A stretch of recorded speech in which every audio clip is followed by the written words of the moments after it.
La Terre, notre vaisseau spatial. Bienvenue à bord pour ce voyage d'1 an autour du Soleil.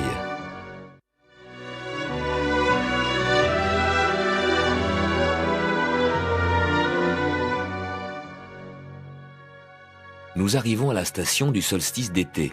C'est le premier jour de l'été, le jour le plus long de l'année.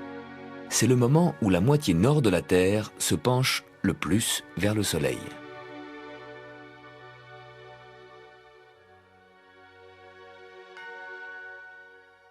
Le Soleil s'est formé par la condensation d'un nuage interstellaire fait de gaz et de poussière. De plus en plus de matière s'est condensée au centre de cette masse en rotation. La sphère centrale s'agrandit, sa force d'attraction augmente et attire encore plus de matière jusqu'à ce que toute la matière de cette région de la galaxie se trouve agglutinée, collée en cette sphère. Toute la matière, sauf 1/1000, les planètes, 9 petites sphères qui tournent autour de notre Soleil. Mais 999 millièmes de la masse du système solaire, c'est le Soleil à lui tout seul. Et le système solaire, finalement, c'est le Soleil et des poussières.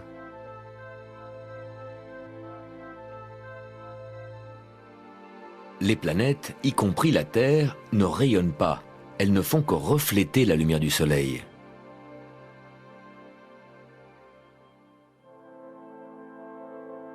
Le rayonnement du Soleil apporte à chaque mètre carré de la Terre l'énergie d'une douzaine d'ampoules de 100 watts.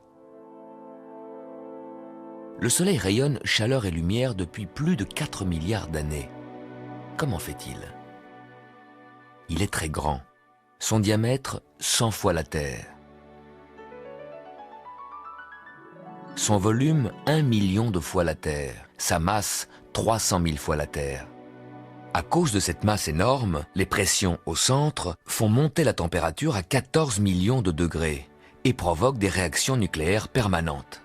Le Soleil est une sorte de réacteur nucléaire. Son combustible est l'hydrogène, l'atome le plus simple de l'univers. Il n'a qu'un seul électron. À la suite de fusion nucléaire, les atomes d'hydrogène deviennent des atomes d'hélium en dégageant une énergie énorme.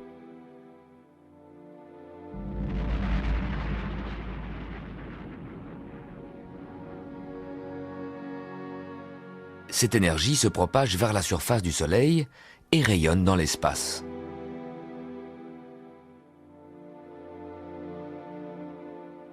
Le Soleil nous envoie des rayons de toutes sortes, des particules électromagnétiques, des rayons de lumière, mais surtout de la chaleur. En 1 heure, le Soleil fait fondre une plaque de glace de 1 cm d'épaisseur. Mais le Soleil ne rayonne pas uniquement vers la Terre, il rayonne tout autour de lui. C'est donc une immense sphère de glace de 1 cm d'épaisseur que le Soleil pourrait faire fondre en 1 heure. Si on comprimait cette sphère, ça donnerait un bloc de glace d'1 kilomètre que le Soleil ferait fondre en 1 heure. Sur les planètes plus proches du Soleil, Mercure et Vénus, il fait plus chaud. Posé sur Mercure, notre bloc fondrait en quelques minutes. Le rayonnement du Soleil diminue avec la distance. Dans l'environnement de Saturne, moins 200 degrés. Ces anneaux sont en fait des blocs de glace.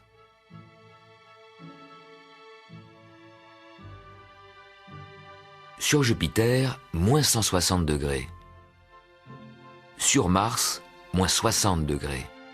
La Terre a la bonne distance, bien tempérée à 17 degrés pour l'évolution d'êtres vivants adaptés à cette température.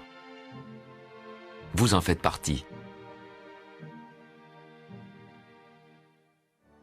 Le jour du solstice, c'est le premier jour de l'été.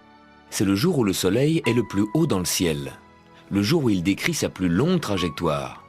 Le jour le plus long de l'année. En hiver, quand le Soleil est bas, les rayons du Soleil pénètrent loin dans la pièce. Puis de jour en jour, les rayons du Soleil entrent par la fenêtre avec un angle de plus en plus vertical, au fur et à mesure que le Soleil a grimpé plus haut dans le ciel. Vu de l'espace, voilà ce qui se passe. Comme la Terre est penchée à 23 degrés vers le Soleil, au pôle Nord et jusqu'à 23 degrés du pôle, le Soleil ne se couche pas. Cette ligne, c'est le cercle polaire. 24 heures de soleil le jour du solstice d'été. S'il fait beau, là-haut dans le nord. Par contre, au tropique, à 23 degrés de l'équateur, tout autour de la Terre, le long de ce 23e parallèle, le soleil, à midi, se trouve à la verticale. Le 23e parallèle, c'est la ligne imaginaire qui passe en Floride, aux îles Hawaï, à Hong Kong ou à Swan. Ce 23e parallèle, c'est le tropique du Cancer, parce que le Soleil, dans cette position du solstice d'été, nous apparaît devant la constellation du Cancer. Le 23e parallèle est l'endroit où le Soleil, le jour du solstice, tape à la verticale. Et à Assouan, en Égypte, dans l'Antiquité, on avait remarqué qu'au jour du solstice, le Soleil éclairait le fond d'un puits. Le Soleil se trouvait donc à la verticale d'Assouan. Le mathématicien Ératosthène vivait à Alexandrie, 800 km au nord d'Assouan. Le jour du solstice, il mesura l'ombre d'une colonne. Le Soleil se trouvait à un peu plus de 7 degrés de la verticale. Ératosthène en déduisit la taille de la Terre. Voici son calcul. La Terre est ronde, 360 degrés. 7 degrés, c'est environ un 50e du cercle. Pour avoir un cercle complet, il faut multiplier cet angle par 50. Par conséquent, la distance Assouan-Alexandrie, 800 km, il faut la multiplier par 50 pour avoir le tour complet de la Terre. 800 km multiplié par 50, 40 000 km. C'est bien la circonférence de la Terre telle qu'on l'a mesurée 2 millénaires plus tard. 7 degrés, 1/50e du cercle, 800 km multiplié par 50 égale 40 000 km. Le compte est bon. Mais au cours des siècles, on a complètement oublié ce raisonnement simple. Et quand Christophe Colomb voulut trouver une nouvelle route des Indes, il dut recommencer à zéro et convaincre ses commanditaires des dimensions de la Terre.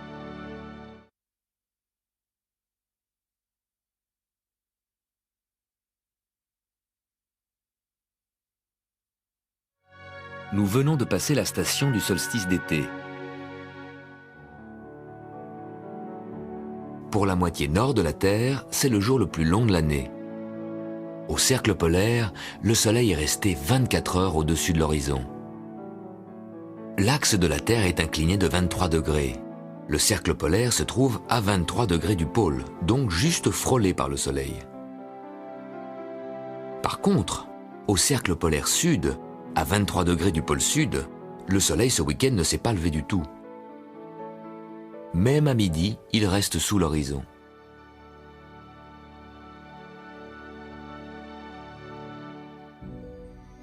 Les jours se raccourcissent en Nouvelle-Zélande et dans le sud de l'Argentine. Les saisons sont inversées. Les rayons du soleil qui arrivent à angle oblique chauffent moins. C'est l'hiver. Dans 6 mois, la Terre sera à l'autre bout de son orbite. Le 21 décembre, c'est le solstice d'été dans l'hémisphère sud, qui maintenant est orienté vers le soleil. À midi, le Soleil se trouve à la verticale du 23e parallèle sud, à la verticale du tropique du Capricorne. Pourquoi Capricorne? Parce qu'à ce moment-là, le Soleil apparaît dans la direction de la constellation lointaine du Capricorne. Pour le moment, pour nous, dans l'hémisphère nord, c'est le début de l'été. Au pôle Nord et jusqu'au cercle polaire, le jour du solstice, 24 heures de soleil, pas de nuit. Et dans les régions du nord qui ne sont pas trop éloignées du cercle polaire, les nuits avant et après le solstice sont les nuits blanches. À Saint-Pétersbourg, Stockholm, Oslo, Copenhague, Hambourg, Berlin, Londres, Calgary. Dans cette partie nord du globe, le soleil ne descend que peu sous l'horizon. La lueur du soleil reste visible et semble glisser de l'ouest au nord, puis vers l'est.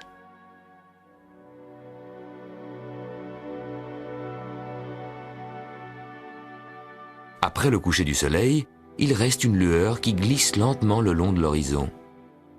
Vers minuit, cette lueur est au nord, elle continue vers l'est où très tôt le matin, le soleil se lève. Dans une zone légèrement plus au sud, où se trouvent Paris, Winnipeg ou Vancouver, Cette lueur de nuit blanche reste visible jusqu'à minuit et réapparaît vers 3 heures du matin. À peine plus au sud, à Orléans, Zurich ou Montréal, la partie nord de la Terre monte trop haut au-dessus du Soleil et nous empêche de voir sa lueur. À cette latitude, pas de nuit blanche. La lumière dans laquelle et grâce à laquelle nous vivons vient du Soleil. Nos yeux perçoivent cette lumière comme blanche, mais si nous la décomposons, elle révèle toutes les couleurs de l'arc-en-ciel. Cette lumière que nous voyons n'est qu'une faible partie des rayons que le Soleil émet dans l'espace. Au-delà du violet, le Soleil émet des rayons que nos yeux ne peuvent plus voir, ce sont les rayons ultraviolets. Puis les rayons X, qui grâce à leur très haute fréquence peuvent pénétrer certaines matières, comme vos muscles et vos poumons. Puis les rayons gamma, émis aux endroits où la surface du Soleil est la plus chaude. À droite, le spectre de la lumière visible est limité par le rouge. Mais le Soleil émet des rayons que nos yeux ne peuvent pas voir, des rayons infrarouges. Puis les micro-ondes, oui, les mêmes que vous utilisez pour réchauffer vos surgelés, et des ondes à fréquence basse qui sont comme des ondes radio. Pour étudier le Soleil, il faut le scruter au-delà des rayons visibles. Alors que les étoiles lointaines se cachent en nous envoyant trop peu de lumière, le Soleil nous éblouit pour garder son mystère. Ne nous en plaignons pas. Nos yeux sont réglés de manière optimale pour y voir clair de jour et de nuit sur notre vaisseau Terre. C'est exactement ce qu'il nous faut.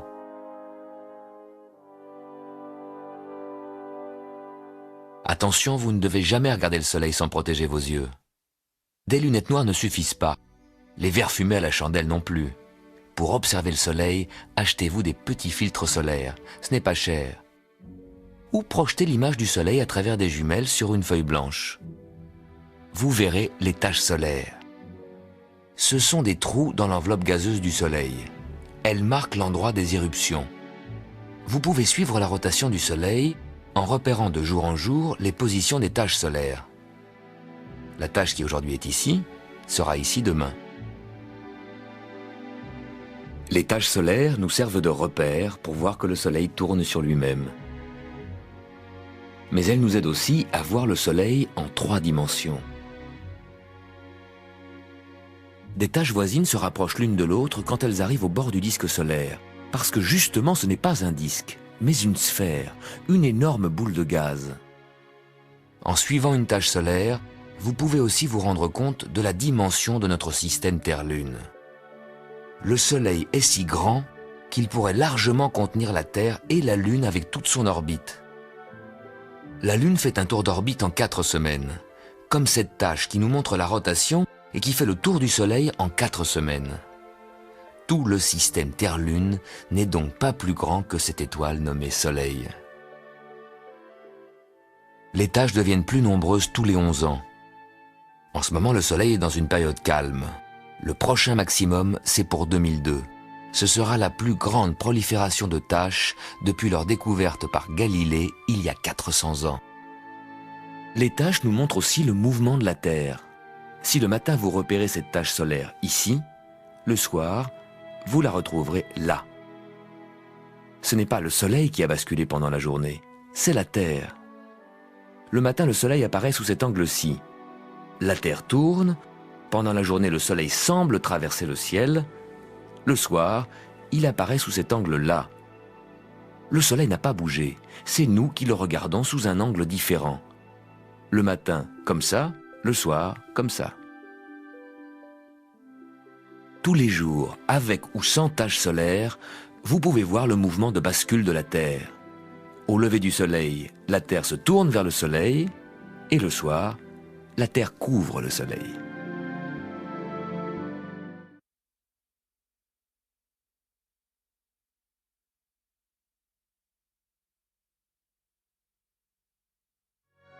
Nous sommes ici, et nous atteindrons la station équinoxe d'automne dans 12 semaines. C'est vrai, la Terre tourne autour du Soleil, mais pas sur un cercle, sur une ellipse. Au premier jour de juillet, nous passons au point le plus éloigné du Soleil. Mais alors pourquoi fait-il si chaud? En fait, la différence entre près du Soleil et loin du Soleil n'est pas si grande. Il y a une différence bien plus importante. La Terre ne se déplace pas droite, mais légèrement en biais. L'axe de la Terre est incliné.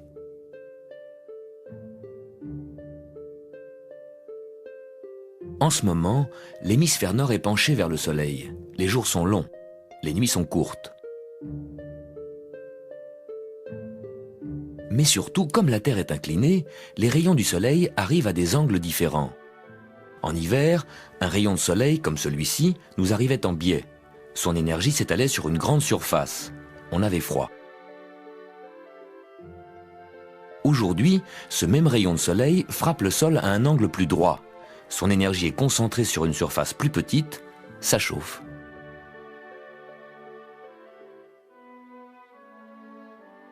En hémisphère nord, c'est l'été.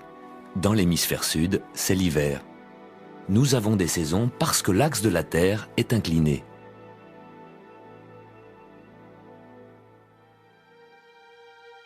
La Terre voyage sur une orbite en forme d'ellipse. Mais cette ellipse ne dévie d'un cercle parfait que de 2/100. Peut-on se rendre compte d'une si petite déformation? Oui, si une éclipse totale a lieu en juillet. Normalement, vu de la Terre, Soleil et Lune apparaissent de la même taille, alors qu'en réalité le Soleil est beaucoup plus grand. Par un hasard extraordinaire, le Soleil, 400 fois plus grand que la Lune, est également 400 fois plus éloigné. Ainsi, la Lune apparaît de la même taille que le Soleil et le couvre exactement. Mais au mois de juillet, quand la Terre est plus éloignée, le Soleil apparaît plus petit que la Lune. S'il y a éclipse, et si en même temps la Lune est proche de la Terre, la Lune couvre le Soleil largement. L'ombre de la Lune est plus large, et le Soleil met donc plus longtemps pour émerger de l'autre côté. Ce sont les éclipses les plus longues. Le 11 juillet 1991, le Soleil, dans sa position éloignée de la Terre, était caché derrière la Lune pendant presque 7 minutes. C'était l'éclipse du siècle. Le Soleil plus petit que la Lune démontre qu'en été, la Terre est plus éloignée du Soleil.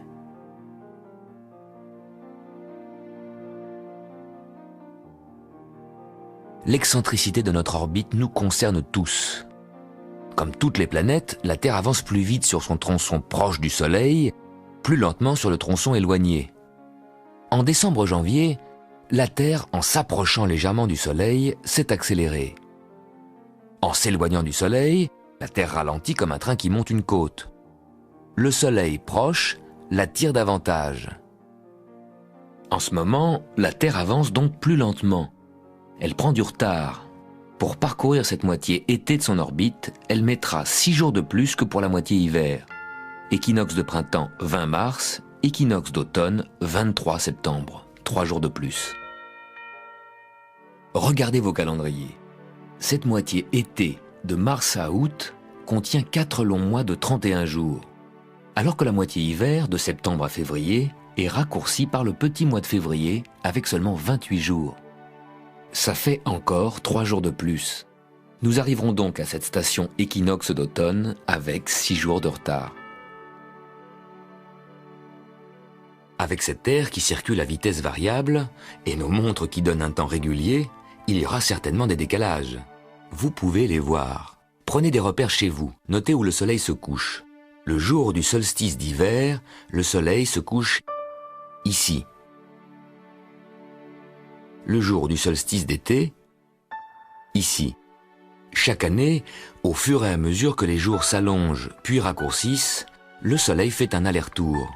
Et à chaque coucher de soleil de printemps correspond un coucher de soleil d'automne. À l'équinoxe de printemps, le Soleil se couche ici, à 20h. À l'équinoxe d'automne, au même endroit, à 20h également. Tout va bien. Mais 40 jours avant et après l'équinoxe, les choses se passent différemment. 40 jours avant l'équinoxe, en février, le Soleil se couche ici, à 19h. Et 40 jours après l'équinoxe, en novembre, ici, exactement au même endroit, et à la même heure. Et non, une demi-heure avant, à 18h30. Pourquoi au même endroit, mais pas à la même heure? Parce qu'en automne, la Terre a pris du retard et que nos montres indiquent une avance. Le soleil se couche au même endroit qu'au jour correspondant du printemps, mais nos montres lui donnent une demi-heure d'avance. Notre vitesse de croisière moyenne est de 107 000 km/h.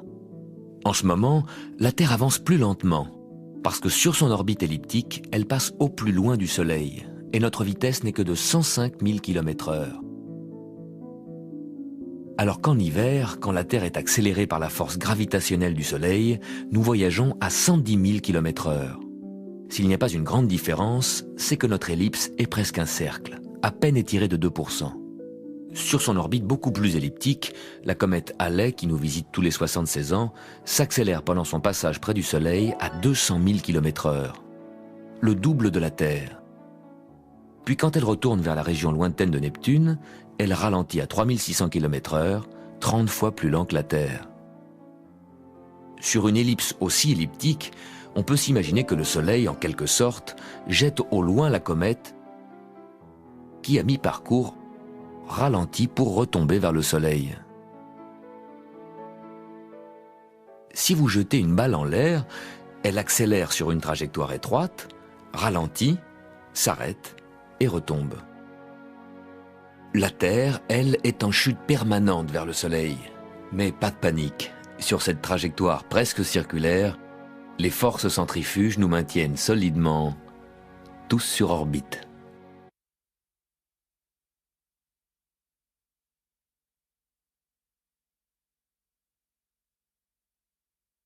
C'est un voyage réel, en temps réel.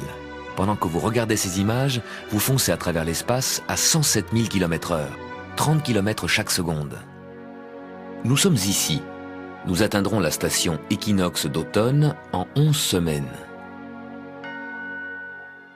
Tous les 20 mois environ, Vénus brille le soir, juste après le coucher du soleil.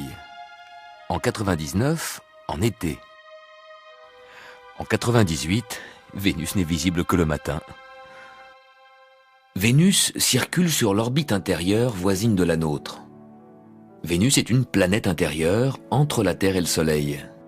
Elle ne s'écarte donc jamais beaucoup du Soleil. Vous le voyez, elle va plus vite que nous. 8 mois pour faire un tour complet du Soleil, nous, sur la Terre, 12 mois. Nous la voyons parfois à droite du Soleil, et puis quelques mois après, à gauche du Soleil. Et là, elle est visible le soir.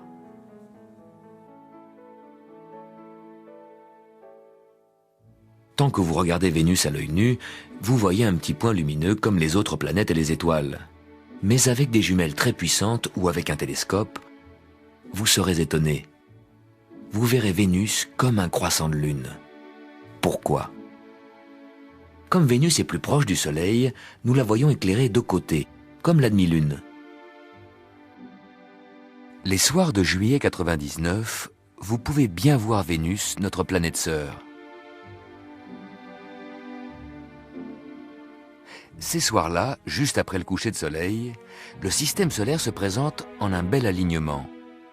De gauche à droite, Mars, la Lune, Vénus, Mercure s'il n'y a pas de brume, et le Soleil que l'on devine juste en dessous de l'horizon. Toutes les planètes solides du système solaire réunies devant vos yeux, faciles à repérer grâce à la Lune. Un mois auparavant, la Lune nous a déjà présenté un tel alignement. Sauf que Mercure était à droite du Soleil, sous l'horizon. Voilà ce qui s'est passé entre-temps. Mercure, la planète la plus proche du Soleil, a parcouru le tiers de son orbite pour venir se placer entre le Soleil et Vénus. Vénus, la Terre et Mars ont continué leur périple.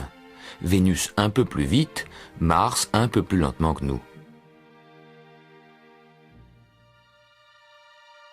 La Lune, toute proche de la Terre, semble faire partie de ce club de planètes qui sont pourtant 600 fois plus éloignées.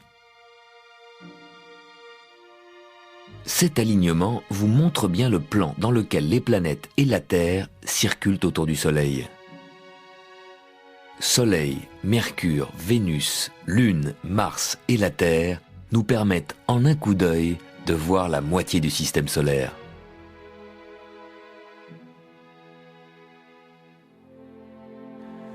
Au printemps 99, d'une semaine à l'autre, la planète Vénus devient de plus en plus visible dans le ciel du soir. Pourquoi ? Tous les jours, pendant que le Soleil traverse le ciel, il est suivi de Vénus, invisible dans le ciel bleu. Quand Vénus suit le Soleil de très près, le soir le Soleil passe sous l'horizon et Vénus, tout de suite après, passe également sous l'horizon. Vénus reste donc invisible. Puis Vénus se décale de plus en plus à gauche du Soleil. En suivant le Soleil avec ce plus grand décalage, Vénus traverse le ciel 1 heure plus tard. Au coucher du Soleil, Vénus a le temps de briller encore 1 heure avant de passer également sous l'horizon. Vénus est si brillante que vous pouvez parfois l'apercevoir en plein jour, là où l'air est très pur, dans le désert, en montagne ou si vous prenez l'avion. Pourquoi Vénus est-elle si brillante ? Elle est près de nous. Elle apparaît donc plus grande que d'autres astres plus éloignés. La planète Jupiter est plus éloignée, moins brillante. Vénus, comme Jupiter, comme toutes les planètes, ne rayonne pas. Elle nous renvoie la lumière du Soleil. Elle nous en renvoie même beaucoup. Car Vénus est plus près du Soleil que nous et reçoit un rayonnement plus fort. Mais aussi parce qu'elle est recouverte d'une épaisse couche de nuages blancs qui réfléchissent intensément les rayons du Soleil. Cette brume nous cache la surface de Vénus. Ce sont les radars des sondes spatiales qui nous révèlent ces montagnes et vallées vénusiennes. Il y fait une chaleur à fondre le plomb. L'atmosphère très dense empêche la chaleur accumulée par Vénus de s'échapper vers l'espace. C'est l'effet de serre. Sur la Terre aussi, nous connaissons l'effet de serre. Notre atmosphère, moins que celle de Vénus, freine le rayonnement de la chaleur vers l'espace et nous protège de trop violentes fluctuations de température entre jour et nuit, entre été et hiver. Sur Vénus, il n'y a ni été ni hiver. Les rayons du Soleil frappent toujours sous le même angle, car l'axe de Vénus se dresse presque droit sur son orbite. Sous les nuages, les Vénusiens, s'il y en avait, ne verraient jamais ni les étoiles, ni leur planète voisine, la Terre. Mais Vénus a aussi une autre particularité. Vénus tourne en sens inverse de toutes les autres planètes, et très lentement. La Terre met 24 heures pour une rotation autour de son axe. Jupiter, 10 heures. Vénus, 8 mois. Légèrement plus qu'elle met pour faire le tour du Soleil. Qu'est-ce qui s'est passé ? L'atmosphère dense qui entoure Vénus a subi un effet de marée, semblable à la marée des océans qui entourent la Terre. La force d'attraction du Soleil attire l'atmosphère de Vénus en un bourrelet de marée. Ainsi déformée, Vénus a ralenti sa rotation. Résultat, le Soleil a plus de temps pour chauffer cette partie de l'atmosphère, qui, en se dilatant, renforce encore l'effet de marée, donc le ralentissement. Et tous ces effets se cumulent jusqu'à ce que la rotation soit quasiment arrêtée et même légèrement inversée. Un phénomène mystérieux se produit chaque fois que Vénus et la Terre se rapprochent au plus près. À chaque rencontre, tous les 20 mois, c'est le même méridien de Vénus qui pointe vers la Terre. Peut-être est-ce un hasard. Mais si c'était une sorte de résonance planétaire entre la Terre et notre voisine Vénus. Pensez-y le soir quand vous la verrez.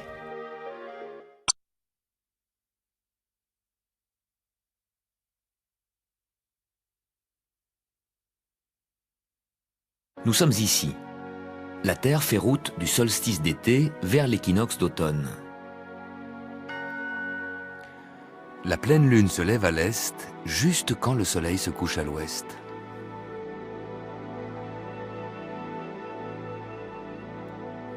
Vers 11h minuit, vous verrez qu'elle n'est pas montée très haut dans le ciel, alors que ces jours-ci, le soleil, à midi, monte encore très haut.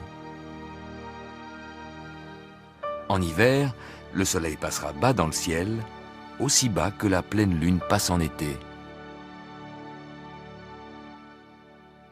Vue par un extraterrestre, la Lune est bien en face du Soleil, à peu près dans le même plan dans lequel évoluent la Terre et les planètes.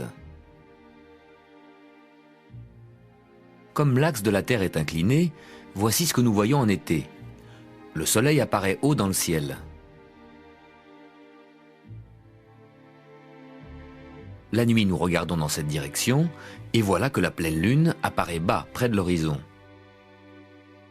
De jour, le Soleil haut comme ça. De nuit, la Lune bas comme ça. En hiver, ce sera le contraire. La Terre sera ici, la moitié nord détournée du Soleil. En hiver, dans cette perspective, le Soleil passera bas dans le ciel et la pleine Lune haut dans le ciel. Chacun son tour. Le Soleil, après avoir grimpé tous les jours plus haut dans le ciel, commence à redescendre. Si vos fenêtres donnent vers le sud, vous verrez qu'aujourd'hui, à midi, le Soleil est encore haut dans le ciel. Ses rayons n'éclairent le sol que près de la fenêtre.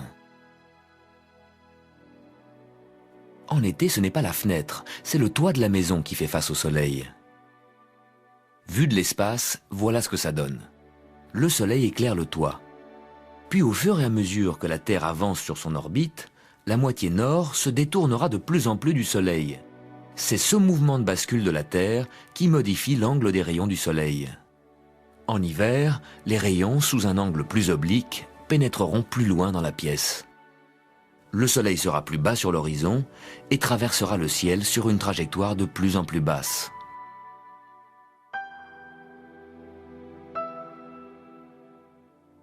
Au solstice, le Soleil à midi était à la verticale du 23e parallèle. À l'équinoxe d'automne, le 23 septembre, il sera descendu à la verticale de l'équateur. Mais jusque-là, nous avons encore plus de 200 millions de kilomètres à parcourir. Vous savez tous que la Terre est ronde, mais c'est en vacances, au bord de la mer, que vous pouvez vous en rendre compte. Debout au bord de l'eau, vous regardez l'horizon, rien n'arrête votre vue, vous avez l'impression de voir à l'infini. Vous vous trompez. L'horizon, à cause de la courbure de la Terre, n'est qu'à 5 km. Vous déjeunez sur une terrasse à 10 mètres au-dessus de la mer, l'horizon maintenant se trouve à 11 km. Un paquebot arrive du large. Vous en apercevez d'abord les cheminées, car la coque est cachée par la courbure de la Terre. Le paquebot se trouve à 2 fois 11 km, 22 km. Il est derrière l'horizon. En s'approchant, il semble émerger de la mer. Il monte de plus en plus vers la crête de ce monticule qui, en fait, est la courbure de la Terre. Vous montez sur une falaise, altitude 100 mètres.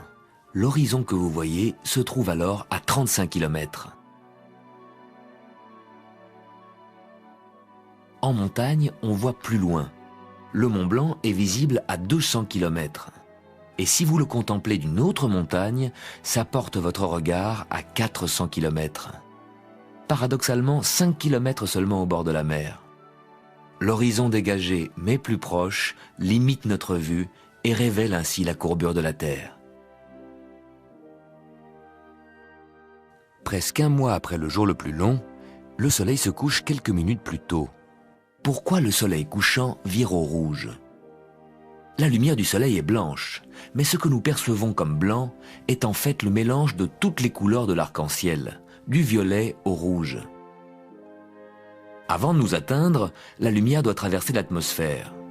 L'atmosphère agit comme un filtre qui absorbe une partie de la lumière, surtout du côté violet, alors que les rayons orange et rouge passent mieux.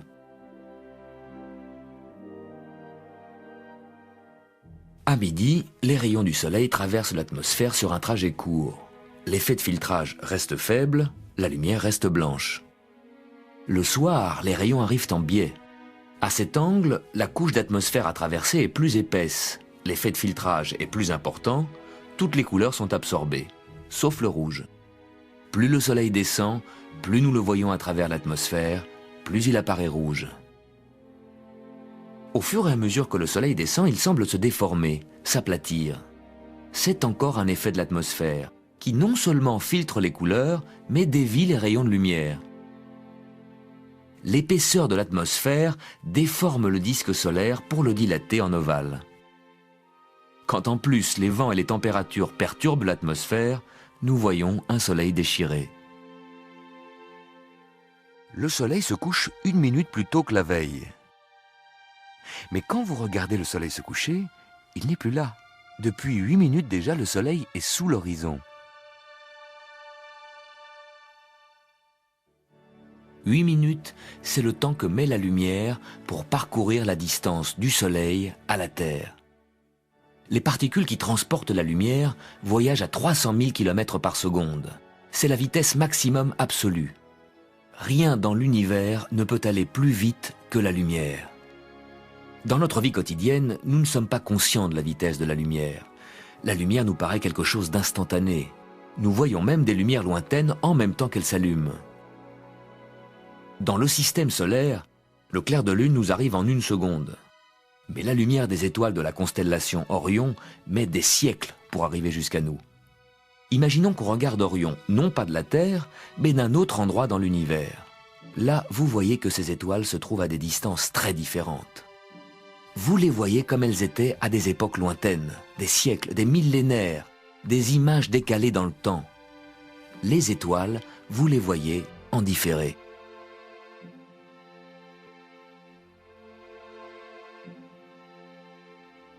Le Soleil, vous le voyez en direct. Le système solaire est à votre portée.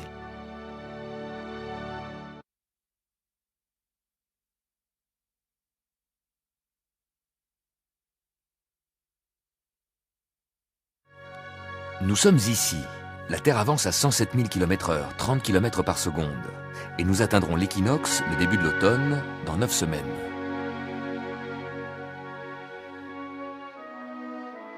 La Terre est magnétique. C'est comme un énorme aimant. Son champ magnétique a 2 pôles situés près du pôle Nord et du pôle Sud. Les aiguilles de nos boussoles s'orientent vers ces pôles, dirigées par les lignes de force du champ magnétique de la Terre. Nous ne voyons pas ce champ magnétique, tant que rien ne vient le perturber.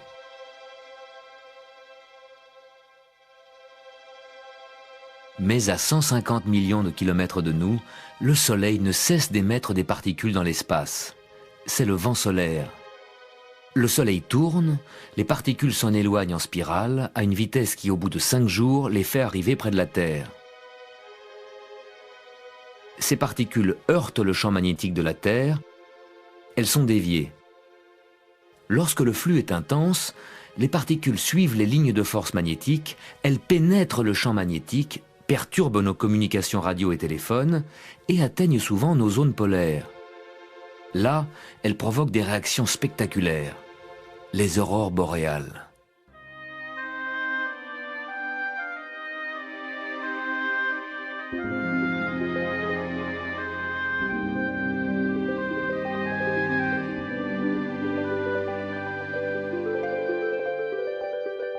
Mais pendant ce temps-là, chez nous, il fait chaud.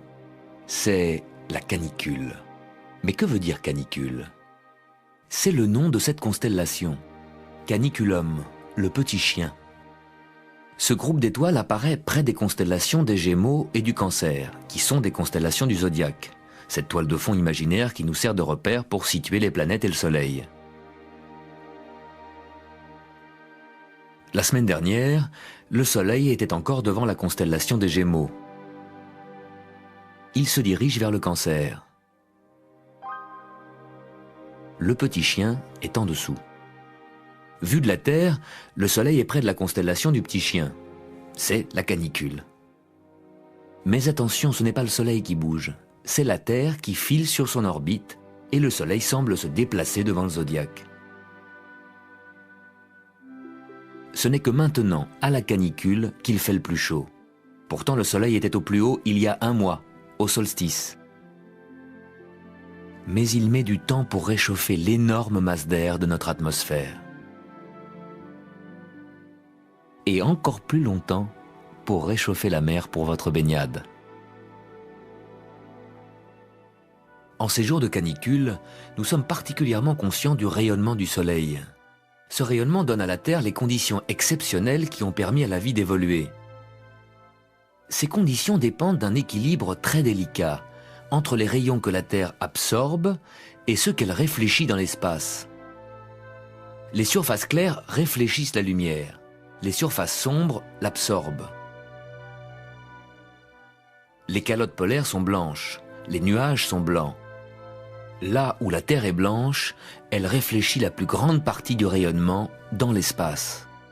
Par contre, là où la Terre a des couleurs sombres, les forêts et les mers profondes, elle absorbe beaucoup de rayonnement et en réfléchit peu. Au total, la Terre n'absorbe que 2/3 du rayonnement. C'est insuffisant. Il ferait trop froid, la température ne serait que de -18 degrés. Ce qui nous sauve, c'est l'effet de serre. Les nuages et l'atmosphère laissent passer des rayons infrarouges qui chauffent. Mais surtout, ils empêchent cette chaleur de s'échapper vers l'espace. Grâce à cet effet de serre, nous avons une température moyenne de 17 degrés et un climat stable. Et la pollution? Cela pourrait renforcer l'effet de serre. Mais son influence sur le climat n'est pas certaine. Dans notre atmosphère, riche en oxygène, ce rayonnement maximum du Soleil entraîne la formation de l'ozone. Il y a l'ozone utile et l'ozone nocif.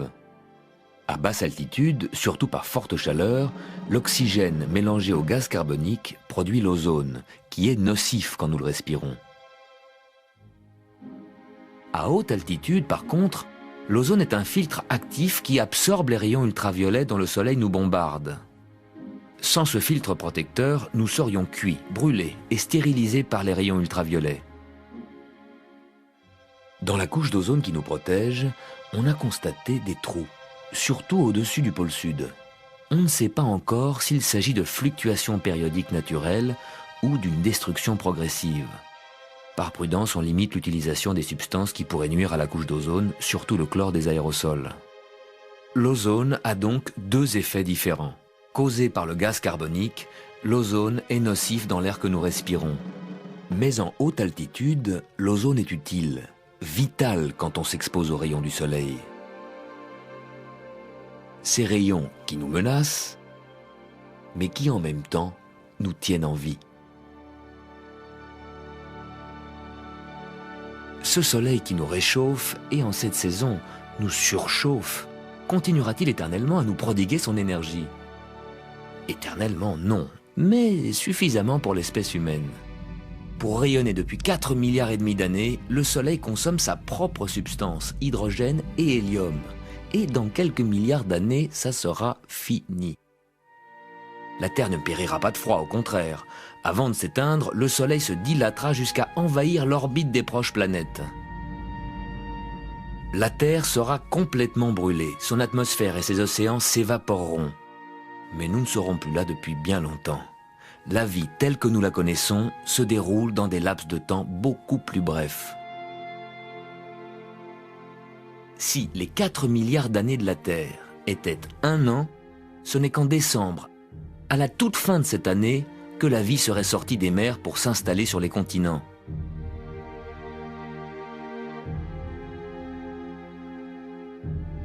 Quant à l'espèce humaine, nous avons fait notre première apparition le 31 décembre, un quart d'heure avant minuit.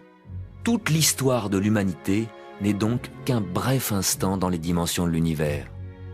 Le Soleil, lui, tiendra encore bien 4 milliards d'années. Coincés entre un passé et un futur infiniment plus grand que nous, accordons d'autant plus de valeur au présent.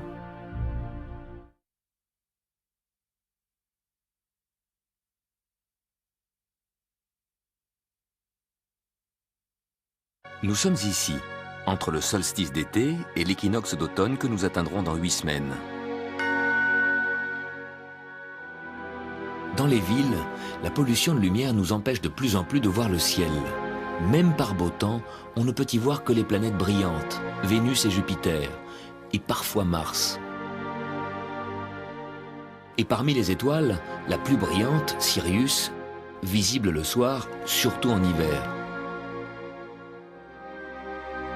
Ou la constellation Orion. Et bien sûr, les étoiles près du zénith, la Grande Ourse, l'étoile polaire, plus éloignées de l'horizon éclairé. Loin des villes, en vacances, choisissez un endroit à l'abri de toute lumière. Et là, à partir de 11 h, vous pouvez voir notre galaxie. La Voie lactée, cette traînée laiteuse que forme la masse des étoiles lointaines. Notre galaxie, c'est un énorme disque formé de milliards d'étoiles. 200 milliards d'étoiles. En fait, toutes les étoiles visibles, y compris notre Soleil. Nous n'en voyons qu'une partie parce que nous sommes nous-mêmes à l'intérieur de ce disque. Notre galaxie a 100 000 années-lumière de diamètre. Ça veut dire que la lumière met 100 000 années pour traverser la galaxie. Le disque galactique nous entraîne à une vitesse d'1 million de km/h. Vous vous rendez compte, chaque heure, 1 million de kilomètres. 10 fois plus rapide que la vitesse de la Terre sur son orbite. Comparons la galaxie avec les dimensions de la Terre et du système solaire. Soleil et Terre, depuis leur existence, n'ont fait que 20 fois le tour de la galaxie. On pourrait dire ils ont 20 ans galactiques. C'est jeune.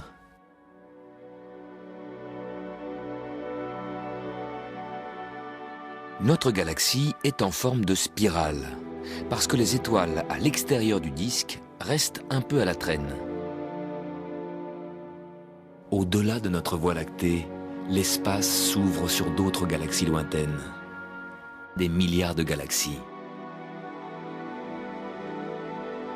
Elles s'éloignent toutes les unes des autres.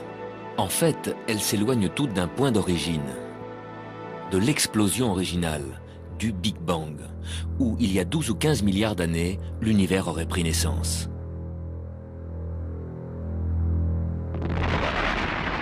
En moins d'un millième de seconde, l'explosion du Big Bang a dégagé des énergies énormes, qui encore aujourd'hui régissent l'univers. Ne demandez surtout pas qu'est-ce qu'il y avait dans le temps avant le Big Bang. Il n'y avait rien, parce que le temps a été créé par le Big Bang. Et ne demandez pas non plus qu'est-ce qu'il y avait dans l'espace à côté du Big Bang. Rien, parce que l'espace lui aussi a été créé par le Big Bang. Il n'y avait donc pas d'avant ni d'à côté. Depuis le Big Bang, les galaxies s'éloignent les unes des autres, parce que l'univers est en expansion, comme un ballon qui se gonfle. Tous les points d'un ballon qui se gonfle s'éloignent les uns des autres. De la même manière, toutes les galaxies s'éloignent les unes des autres. Plus elles sont loin, plus elles vont vite. Il en résulte une perspective étonnante. De notre point de vue, les galaxies semblent toutes s'éloigner de nous. Nous voyons donc cet univers qui gonfle comme si nous étions, nous, au centre. Ce point de vue est aussi juste, aussi réel que le point de vue de quelqu'un qui regarderait l'univers depuis le Big Bang. En fait, nous voyons l'expansion de l'univers comme si nous en étions le centre.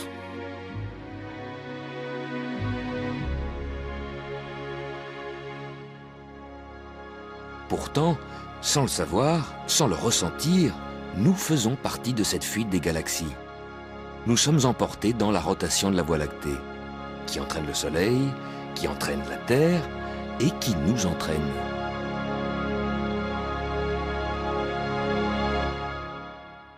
Sommes-nous pour autant d'insignifiants grains de poussière perdus quelque part dans l'univers? Pas nécessairement. Celui qui regarde l'univers en devient le centre, même si ce centre n'est pas un point fixe.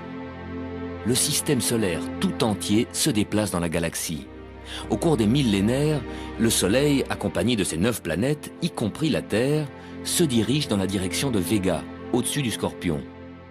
La Terre, au bout d'un an, n'arrive donc pas au même endroit qu'un an auparavant.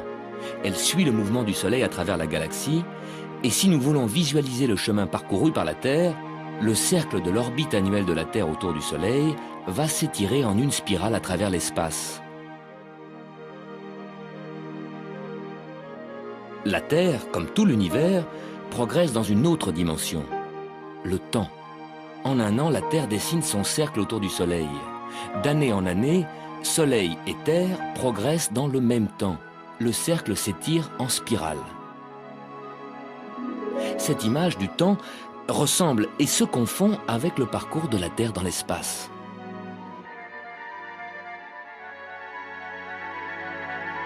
Une image du temps, comme chaque image, a besoin d'un espace.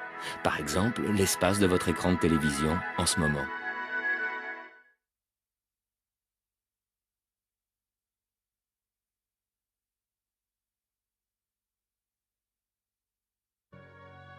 Nous sommes ici, encore cette semaine, et nous arriverons au point de l'équinoxe d'automne. Tous les 2 mois, Mercure passe dans sa position la plus décalée du Soleil. C'est là que vous avez les meilleures chances d'apercevoir cette petite planète proche du Soleil, car la plupart du temps, elle est cachée dans son rayonnement. En août 97, cette position favorable de Mercure coïncidait avec un événement extraordinaire. La Lune a fait disparaître Mercure. 400 fois plus éloignée que la Lune, la planète Mercure nous sert de repère pour voir le mouvement très lent de la Lune sur son chemin autour de la Terre. On peut observer comment le mince croissant de Lune semble s'approcher de plus en plus de Mercure. Et tout d'un coup, avant que le croissant ne les rejoigne, Mercure disparaît, comme effacé du ciel. La planète a été cachée par la partie non éclairée de la Lune. En se glissant devant la planète, la Lune nous révèle son mouvement. Au bout d'1 heure, Mercure émerge à droite du croissant. Mais à ce moment-là, Lune et Mercure sont déjà passés sous l'horizon. L'occultation aura pu être observée de la moitié ouest de l'Europe, à l'ouest d'une ligne Londres-Paris-Barcelone. Si vous n'y étiez pas, au moins vous pouvez la voir ici, sur ces images. Cette semaine, c'est l'anniversaire de la première photo de notre planète Terre, prise de l'espace par des astronautes en 1959. Pour la première fois, tout le monde voyait qu'on était réellement à bord d'un vaisseau spatial naviguant dans l'espace. Cela éveilla nos consciences. Tout le monde comprenait qu'il fallait prendre soin de cette Terre, surtout de sa partie la plus fragile, l'atmosphère, cette mince couche de gaz qui enveloppe la Terre. Au cours des milliards d'années, l'atmosphère s'est continuellement modifiée, changeant le climat et les conditions de la vie. L'abondance en oxygène, par exemple, est une évolution toute récente, à peine 400 millions d'années, le dernier dixième de l'existence de la Terre où la vie a pu émerger de l'eau. Sur une durée beaucoup plus modeste de 40 ans, nous nous préoccupons actuellement de l'augmentation du gaz carbonique causée par l'activité humaine. Le gaz carbonique contenu dans l'atmosphère empêche la chaleur accumulée par la Terre de s'échapper dans l'espace. Cet effet de serre est essentiel à notre survie car il stabilise le climat. Mais trop de gaz carbonique dans l'atmosphère peut renforcer l'effet de serre et réchauffer excessivement l'atmosphère. C'est en évitant cette pollution que nous prendrons le meilleur soin de l'atmosphère, qui nous donne la vie. Cette photo nous a montré pour la première fois que la Terre ressemble effectivement aux représentations des atlas. La grille de méridiens et de parallèles sert à situer chaque endroit sur la Terre. New York se trouve à 41 degrés latitude nord et 74 degrés longitude ouest. Ces deux mesures, celle de la latitude et celle de la longitude, semblent être de la même famille, mais leurs points de départ sont étonnamment différents. La latitude se mesure depuis l'équateur. New York se trouve donc à 41 degrés au nord de l'équateur, une référence naturelle. Pour les longitudes, c'est une autre histoire. New York se trouve à 74 degrés de longitude ouest. À l'ouest de quoi? Du méridien 0, qui est le méridien de Greenwich. Ce méridien n'est pas, comme l'équateur, un point de référence naturel. C'est à Greenwich, près de Londres, que se trouve l'Observatoire royal anglais, Et pendant des siècles, toutes les cartes marines faisaient référence au méridien de Greenwich, qui est devenu ainsi le méridien zéro international. Ce méridien est donc le point zéro pour la rotation de la Terre dans l'espace. Et un repère de temps, car l'heure de Greenwich est devenue l'heure universelle. Espace et temps se rencontrent. Notre vaisseau spatial Terre est quadrillé par les méridiens et les parallèles qui permettent de situer chaque endroit. 49 degrés latitude nord, 2 degrés longitude est, Paris. 41 degrés nord, 74 ouest, New York. Un bateau en détresse qui signale sa position à 4 degrés sud, 122 degrés ouest, et qu'on retrouve au large des îles Marquises grâce à cette adresse précise. Les mesures que nous utilisons tous les jours, mètres et kilomètres, c'est également la Terre qui nous les a données. 1 kilomètre, c'est par définition le 10 millième de la distance entre l'équateur et le pôle Nord, le quart de la circonférence de la Terre, 10 000 kilomètres. Pour redescendre de l'autre côté jusqu'à l'équateur, c'est encore 10 000 kilomètres. Et de là au pôle Sud, encore 10 000. Et 10 000 pour le dernier quart. 4 fois 10 000, 40 000 kilomètres de longueur pour les méridiens. Ce devrait être également la longueur de l'équateur. Mais la Terre n'est pas une sphère parfaite. Sous l'effet de sa propre rotation, elle s'est aplatie. Les forces centrifuges qui fuient le centre poussent la matière loin du centre et provoquent un renflement au niveau de l'équateur. L'équateur est donc plus éloigné du centre de la Terre que les pôles, et plus long que les méridiens. 132 km de plus. À 180 degrés du méridien de Greenwich, un méridien très particulier se trace à travers l'océan Pacifique, la ligne du changement de date. Aujourd'hui, à midi pile au méridien de Greenwich, c'est vendredi partout sur la Terre. Mais à Honolulu, il est 2 heures du matin le vendredi matin. Alors qu'à Tokyo, il est 22 heures le vendredi soir. 2 heures plus tard, il est minuit à Tokyo. Fini le vendredi, on passe au samedi. Dans la tranche bleu foncé, c'est déjà le samedi. Alors qu'à Honolulu, de l'autre côté de la ligne de date, il est 4 heures du matin et ils ont encore tout le vendredi devant eux. Au fur et à mesure que la Terre tourne, le samedi, en bleu foncé, envahit le globe et réduit le vendredi en bleu clair. Ce soir à minuit, 24 heures, nous aussi nous passerons dans la tranche bleu foncé de samedi, comme Tokyo. Alors qu'à Honolulu, en bleu clair, ce sera encore vendredi après-midi. Puis le samedi s'étendra sur tout le globe. Heureusement que ce méridien de 180 degrés est en plein Pacifique. Les îles, séparées par la ligne de date, sont éloignées les unes des autres. Ainsi, c'est moins gênant d'avoir des voisins qui vivent un jour en avance.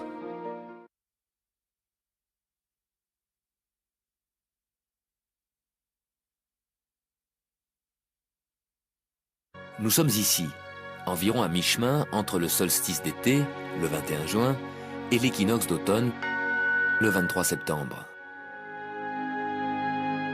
Comme chaque année au mois d'août, c'est le moment où l'on voit beaucoup d'étoiles filantes.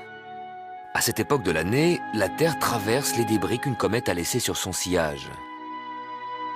La Terre fonce dans cette nuée de poussière. Ce sont de minuscules grains de quelques milligrammes seulement qui s'échauffent et s'enflamment au contact de l'atmosphère de la Terre. Et c'est le feu d'artifice des étoiles filantes.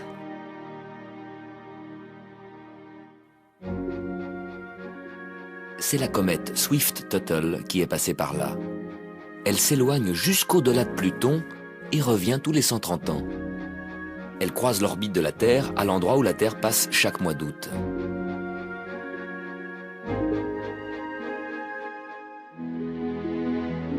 La Terre traverse les poussières de comètes comme une voiture les flocons de neige. Pour les voir, il faut regarder en avant. Mais c'est où l'avant? Avec la Terre qui tourne autour de son axe, où est l'avant? Pour regarder dans la direction de la course de la Terre, vous devez toujours avoir le Soleil à votre gauche. À minuit, en regardant vers le sud, vous tournez le dos au Soleil. Pour l'avoir à votre gauche, Tournez-vous à gauche, vers l'est. Ça y est, là vous regardez en avant, dans la direction des poussières de comètes. Vers minuit, les étoiles filantes devraient apparaître à 3 largeurs de main au-dessus de l'horizon. Mais comme la Terre tourne, plus la nuit avance, plus vous devez regarder vers le sud-est. Et le point d'où viennent les étoiles filantes va monter dans le ciel. C'est le matin que vous en verrez le plus, car le matin, vous regardez directement vers le radiant, le point d'où viennent les étoiles filantes. D'autres comètes passent plus loin de la Terre, comme la célèbre comète Halley, qui revient tous les 76 ans. La comète Hale-Bopp, qui est passée près du Soleil en mars-avril 97, met des millénaires avant de revenir. Peut-être est-elle déjà passée il y a 3000 ans. On le saura dans 3000 ans, si elle revient. Mais il y a parfois des comètes qui se font piéger, comme la célèbre petite comète Schumacher-Levy, qui en 1994 était passée trop près de Jupiter. Elle a été capturée par les énormes forces d'attraction de Jupiter et s'est mise à tourner autour de la planète géante sur une orbite qui la faisait passer de plus en plus près. Le tiraillement des forces gravitationnelles finit par faire éclater le noyau de la comète. Un tour d'orbite plus tard, ces fragments s'écrasèrent les uns après les autres sur l'épaisse atmosphère gazeuse de Jupiter.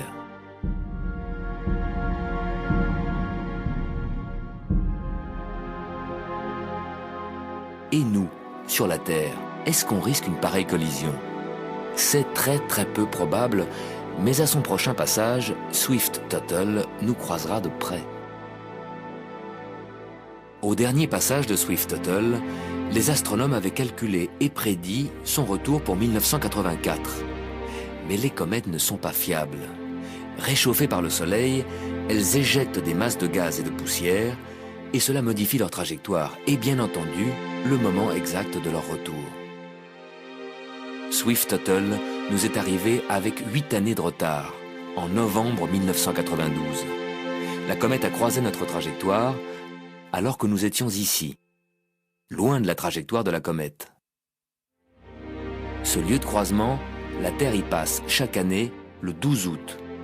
Mais attention, le prochain rendez-vous de la comète est prévu pour un 14 août. Ce sera en 2126. La Terre passera cette espèce de carrefour, comme chaque année, le 12 août, 2 jours avant la comète. Si la comète arrive comme prévu le 14, tout va bien. On sera passé avant la comète. Mais si elle a 2 ou 3 jours d'avance, vos arrière-arrière-petits-enfants risquent une rencontre très serrée. À la prochaine pleine lune, regardez comme elle se lève à l'est quand le soleil se couche à l'ouest. 1 ou 2 heures après le coucher du soleil, la pleine lune est si lumineuse qu'autour d'elle on ne voit plus d'astres, sauf Jupiter, la planète la plus grande du système. Grâce à sa brillance, Jupiter reste visible même quand il apparaît en conjonction avec la pleine lune. Bien que ces 2 astres apparaissent côte à côte, n'oubliez pas que Jupiter est 1500 fois plus éloigné. Une telle conjonction nous montre bien la chorégraphie du ballet planétaire. La Terre avance sur son orbite 12 fois plus vite que Jupiter. Pour un tour complet du Soleil, la Terre met 1 an. Jupiter, 12 ans. La Terre peu à peu rattrape Jupiter et se glisse entre Jupiter et le Soleil. Dans cette position, Jupiter est en face du Soleil, en opposition. Vu de la Terre, Jupiter se trouve du côté opposé au Soleil. Revoyons tout ça avec la Lune, qui chaque mois fait le tour de la Terre. Quand elle rejoint la ligne Terre-Jupiter, elle est en conjonction avec Jupiter.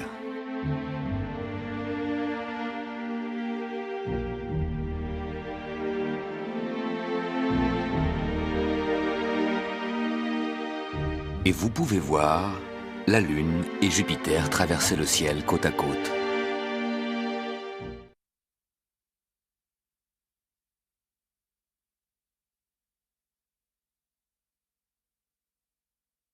Nous sommes ici. Dans 1 mois, nous atteindrons la station équinoxe, le début de l'automne. Comment la Lune agit-elle sur les marées?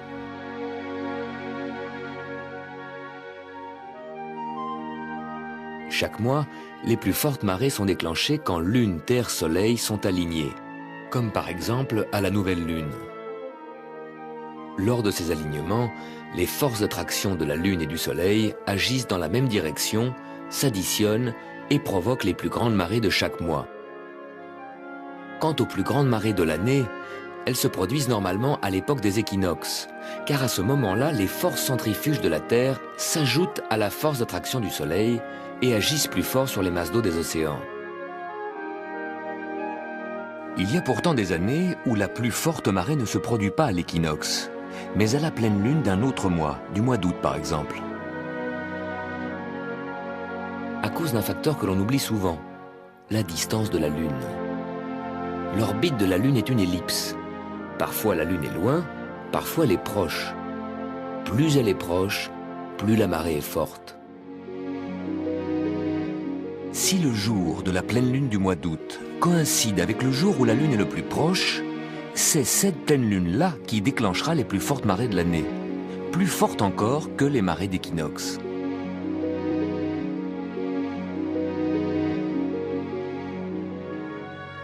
Les soirs d'été, d'année en année, la grande planète Jupiter se lève de plus en plus tard, en l'an 2000 après minuit.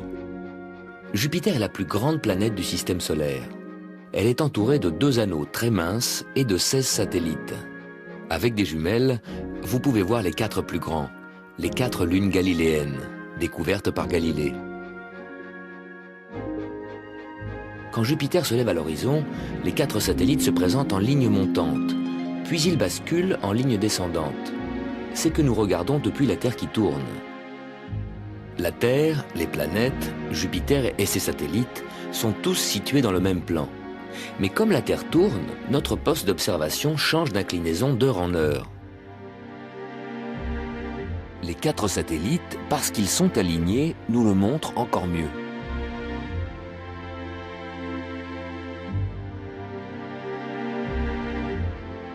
Tant que Jupiter se trouve devant la constellation du Capricorne, on peut le voir tout l'été. Au fur et à mesure que la Terre avance sur son orbite, vous verrez Jupiter tous les soirs, à la même heure, 1 degré plus à droite. Jupiter glisse chaque semaine une largeur de main vers la droite, vers l'ouest. Et tous les soirs, vous pouvez suivre le balai des 4 grands satellites galiléens. Ils tournent tellement vite autour de Jupiter que tous les soirs, ils changent de position. Et certains soirs, on peut voir Ganymède s'éclipser derrière Jupiter. C'est en observant les éclipses des satellites de Jupiter qu'au XVIIe siècle, l'astronome danois Olaus Rømer a découvert la vitesse de la lumière. Rømer observait la disparition des satellites derrière Jupiter. Il regardait le satellite s'approcher et notait à la minute près sa disparition. Quelques mois plus tard, il observe le même phénomène et constate un retard de 8 minutes. Quelques mois plus tard encore, une avance de 8 minutes. Rømer est perplexe. Puis il comprend. La Terre, sur son orbite, s'est éloignée de Jupiter. La lumière qui arrive de Jupiter met 8 minutes de plus. Le satellite semble être en retard. Quelques mois plus tard, quand la Terre est plus proche, la lumière met moins de temps. L'image de Jupiter et de son satellite nous arrive en avance. Rømer avait découvert que la lumière n'est pas instantanée, qu'elle met du temps pour voyager. Avec vos jumelles, ne ratez pas les 4 grands satellites de Jupiter. Ils sont déployés au plus large, sauf Io qui est très près de la planète. Io, le satellite le plus proche de Jupiter, tourne autour de la grande planète en moins de 2 jours, alors que notre Lune met 28 jours pour faire le tour de la Terre. Io est l'astre le plus coloré du système solaire. Il est le seul astre, en dehors de la Terre, où on a pu voir des éruptions volcaniques. C'est le soufre éjecté par les volcans qui prend des couleurs différentes lorsqu'il se refroidit sur la surface de Io, où il fait 140 degrés en dessous de zéro.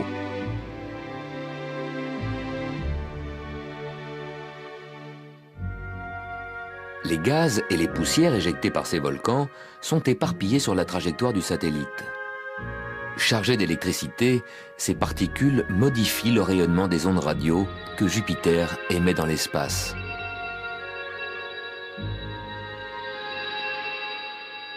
En observant les 4 grands satellites de Jupiter, vous pouvez aussi n'en voir que 3. Io et Europe, à gauche de Jupiter, sont l'un derrière l'autre. On les distingue à peine. Avec ses 16 satellites et ses anneaux, Jupiter ressemble à un mini-système solaire.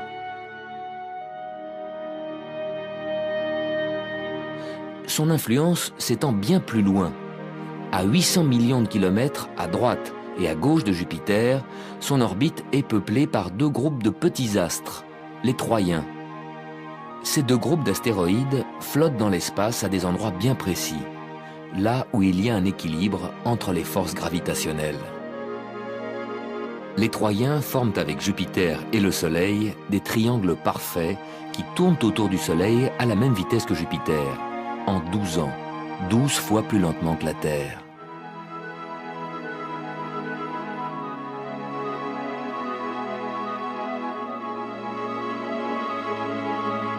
Au cours de votre vie, cette grande planète brillante fera 6 ou 7 fois le tour du Soleil. Quand vous voyez Jupiter briller dans le ciel, pensez-y.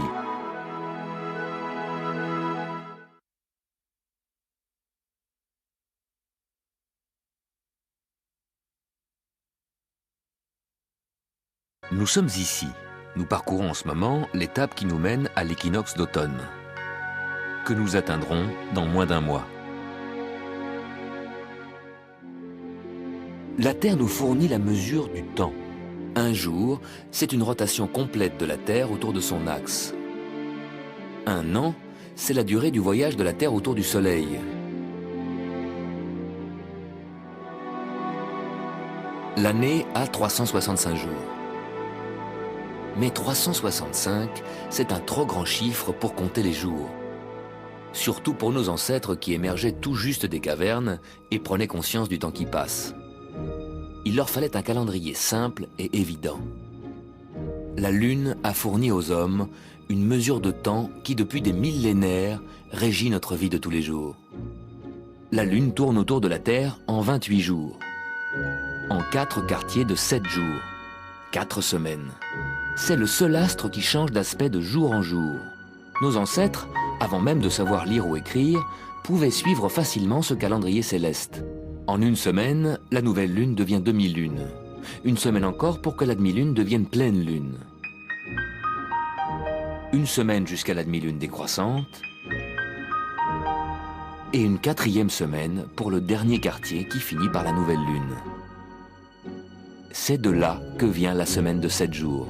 Une lunaison de 28 jours divisée par les 4 quartiers, égale à 4 semaines de 7 jours, dont le premier a pris le nom de la lune, lundi. En latin, lune die, le jour de la lune. La Terre nous donne aussi la mesure de l'espace. 1 kilomètre, c'est le 10 millième de la distance du pôle Nord à l'équateur. Le kilomètre qui nous donne une bonne image de la distance entre 2 villes ou 2 continents n'est plus un outil valable pour mesurer le système solaire, et encore moins pour mesurer la distance des étoiles. Ces distances-là, on les mesure en années-lumière. La lumière parcourt 300 000 km en 1 seconde. L'année-lumière, c'est la distance que parcourt la lumière en 1 an. Ça fait 9 millions de kilomètres. C'est un 9 avec 12 zéros. Oublions les kilomètres et mesurons en années-lumière. L'étoile polaire se trouve à 460 années-lumière. La lumière a mis 460 ans pour faire le trajet de l'étoile polaire jusqu'à vos yeux. Pour mesurer une distance dans l'espace, la distance Terre-étoile polaire, nous utilisons une mesure de temps, le temps que la lumière met pour parcourir cette distance. La Terre nous fournit aussi une autre base de mesure, très grande et très utile, le diamètre de son orbite, 300 millions de kilomètres. Cette base permet de mesurer la distance des étoiles les plus proches. Ce soir, visons l'étoile Sirius, devant les étoiles plus lointaines. Dans 6 mois, la Terre nous aura amenés à l'autre bout de son orbite. De cet endroit, visons de nouveau l'étoile Sirius. Elle se trouve maintenant décalée par rapport au fond stellaire éloigné. L'angle nous donne la distance de cette étoile. 8 années-lumière, c'est le principe de la parallaxe, l'angle entre les axes.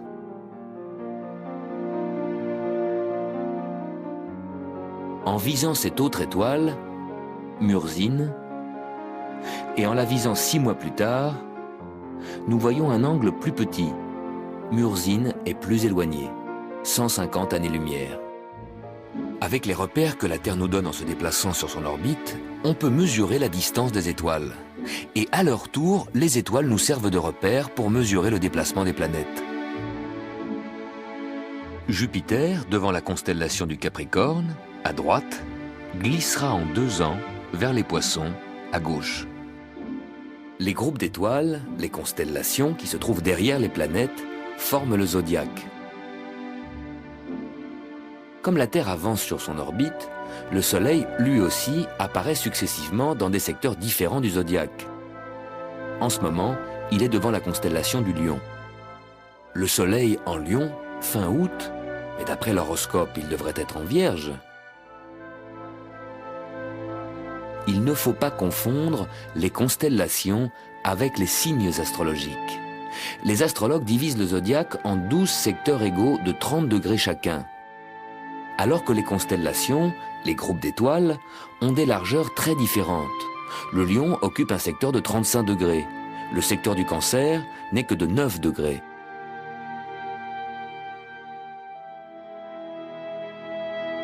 De plus, au cours des millénaires, les signes astrologiques, dont la tradition remonte à l'Antiquité, se sont décalés par rapport aux constellations. Le signe du Lion glisse à droite et ne correspond plus à la constellation du Lion. C'est le signe de la Vierge qui lui correspond. Résultat, aujourd'hui, pour les astrologues, le Soleil se trouve dans le signe de la Vierge, alors que les astronomes le voient devant la constellation du Lion. À vous de faire la différence. Nous mélangeons constamment les mesures de temps et d'espace. Votre montre vous indique l'heure par les aiguilles qui tournent sur le cadran et qui en fait représentent la position du Soleil dans l'espace. Votre montre, finalement, pour vous indiquer le temps, se sert de l'espace. Alors le temps, c'est quoi? C'est l'usure du bracelet de la montre. C'est le vieillissement de celui qui regarde l'heure. Un jour, un tour complet de la Terre. Est-ce du temps ou de l'espace? L'année-lumière, est-ce une distance dans l'espace ou une durée dans le temps? Nous avons du mal à saisir le temps, car c'est une 4e dimension qui nous échappe. Imaginons une grande planète sur laquelle vivent des êtres à 2 dimensions, comme découpés dans du papier. Ils ne peuvent pas s'imaginer une planète, une sphère en 3 dimensions, puisqu'ils n'en ont que 2. Ils ont appris, comme nous, que la somme des angles d'un triangle est toujours 180 degrés. En fait, si le triangle est situé sur une sphère, il peut avoir plus de 180 degrés. Mais ça, nos amis plats ne peuvent pas le comprendre. Ils sont plats. Et dans un monde plat, il n'y a que des triangles à 180 degrés. Jusqu'au jour où ils dessinent des triangles de plus en plus grands. Et un jour, ils découvrent qu'un triangle très très grand fait plus de 180 degrés, parce qu'il est sur une sphère. Mais cette 3e dimension de la sphère, ils ne peuvent pas l'imaginer. Alors ils échafaudent des théories philosophiques pour concilier leur univers en 2 dimensions avec ce mystère de la 3e dimension qu'ils commencent à découvrir. Nous aussi, en explorant l'univers, nous sentons qu'il doit exister quelque chose comme une 4e dimension. Le temps. Un jour, peut-être, nous comprendrons.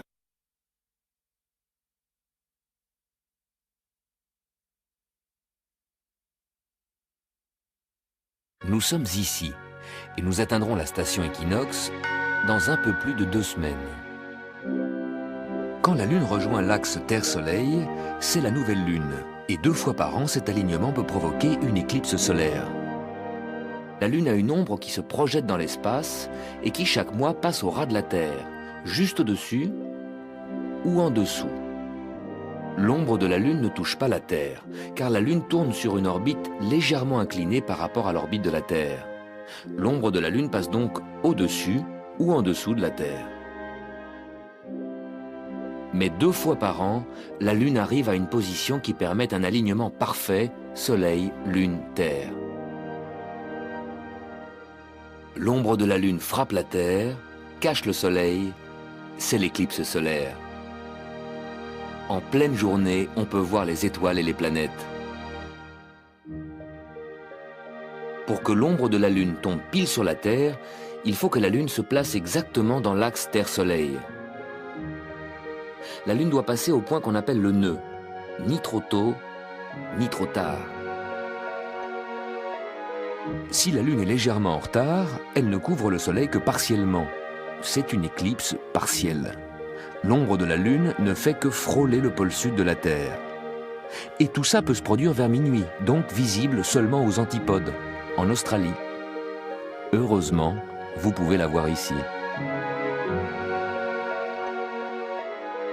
C'est une éclipse totale qui a permis de vérifier la célèbre théorie de la relativité d'Albert Einstein.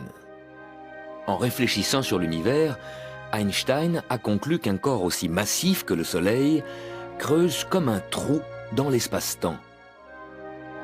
Et ce trou devrait, théoriquement, dévier la lumière. Comme au golf, où le trou dévie la balle.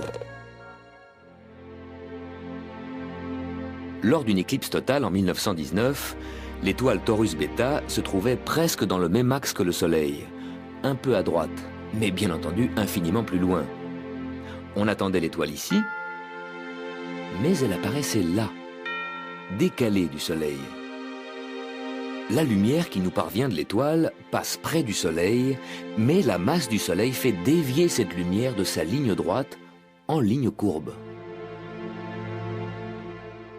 Nous voyons l'étoile à droite, alors qu'en réalité, elle se trouve à gauche, plus près du Soleil. L'énorme masse du Soleil fait effectivement dévier la lumière. Et quand ce n'est pas le Soleil, mais des galaxies entières qui creusent des trous dans l'espace-temps, ces trous peuvent devenir comme des gouffres sans fond qui engloutissent tout, y compris la lumière. C'est pour cela qu'on les appelle les trous noirs. La Lune tourne autour de la Terre sur une orbite légèrement inclinée. 5 fois, son ombre passe au-dessus ou en dessous de la Terre. La 6e fois, la Lune passe entre le Soleil et la Terre. Son ombre tombe sur la Terre. À chaque 6e tour de la Lune, donc tous les 6 mois, il y a quelque part sur la Terre une éclipse du Soleil. Mais la zone où l'éclipse est totale n'est qu'un étroit ruban de 200 km. Il faut donc beaucoup de chance pour être au bon endroit, au bon moment. Mais 2 semaines avant ou après une éclipse solaire, vous pouvez voir une éclipse de la Lune. C'est plus facile. La Lune, qui était dans l'alignement Soleil-Terre, retrouve 2 semaines plus tard le même alignement du côté opposé au Soleil. La Lune plonge dans l'énorme cône d'ombre de la Terre, c'est l'éclipse lunaire. La Terre est 4 fois plus grande que la Lune.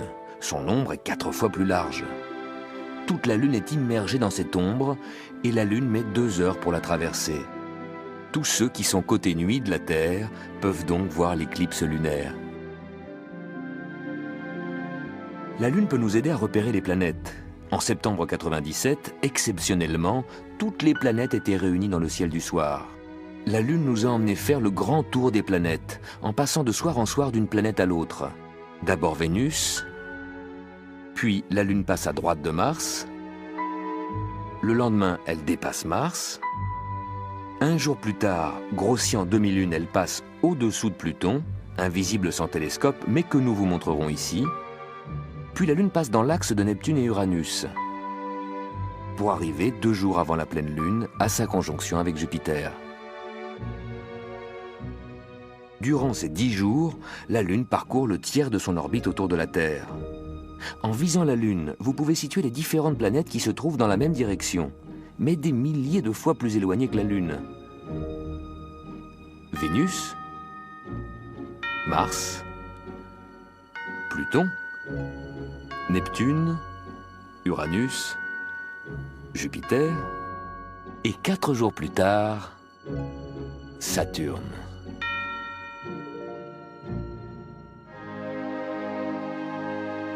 La Lune, en rencontrant les différentes planètes, vous révèle la géographie du système solaire, en commençant par Vénus.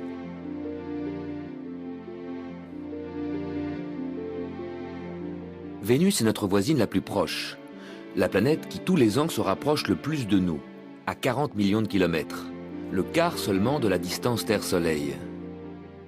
Vénus est notre planète sœur, elle est de la même taille que la Terre. La moitié de la Terre est recouverte de nuages. Vénus est totalement enveloppée par une épaisse couche de nuages blancs qui nous cache le sol vénusien en permanence. Les radars de sondes spatiales nous ont permis de visualiser ce qu'il y avait sous ces nuages. Un sol accidenté, des montagnes de 10 000 mètres d'altitude, des volcans, pas d'eau, un environnement hostile très chaud, 480 degrés, une atmosphère très dense, composée de gaz carbonique, qui exerce une pression 100 fois plus grande que l'atmosphère de la Terre. L'atmosphère de Vénus tourne rapidement et provoque des vents de 300 km/h. Sous les nuages, Vénus tourne très très lentement et en sens inverse. Puis la Lune est passée de Vénus vers Mars.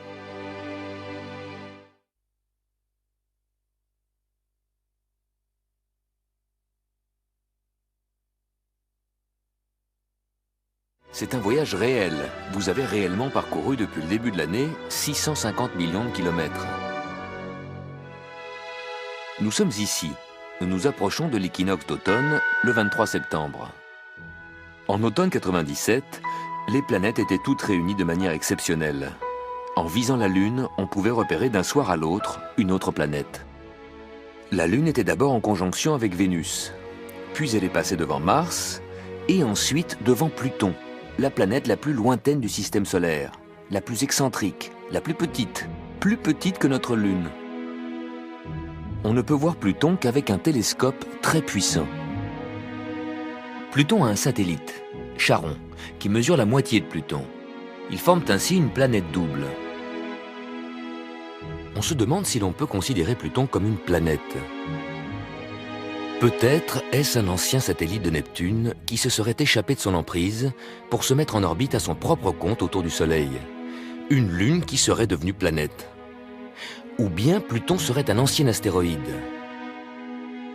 Alors que les planètes géantes attiraient des astéroïdes pour s'agrandir à leurs dépens, Pluton aurait pu être éjecté vers l'extérieur des planètes, ce qui expliquerait son orbite désordonnée.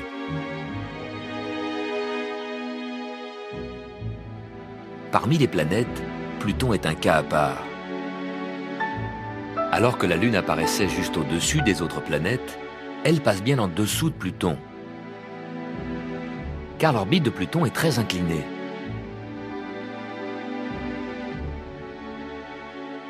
Et aussi très excentrique, au point de couper l'orbite de sa voisine, Neptune. En ce moment, Pluton, la petite planète à droite, circule à l'intérieur de l'orbite de Neptune, la planète bleue, en haut à gauche. Ce n'est donc pas Pluton, mais Neptune qui actuellement est la planète la plus éloignée du Soleil. Dès l'an 2000, Pluton croisera de nouveau l'orbite de Neptune et l'ordre normal sera rétabli pour les 2 siècles à venir. Pluton et Neptune risquent-ils de se percuter ? Neptune est une grande planète, 4 fois plus grande que la Terre. Mais Pluton a survécu, car elle est en résonance avec Neptune. Leurs mouvements s'accordent de manière à les tenir toujours à distance. Tous les 500 ans, Neptune dépasse Pluton, mais à ce moment-là, Pluton se trouve toujours suffisamment éloigné de Neptune. Le destin des astres est lié à l'équilibre subtil de la mécanique céleste. Mais on ignore si un jour, Pluton, petite planète excentrique, déviera sur une nouvelle orbite imprévisible.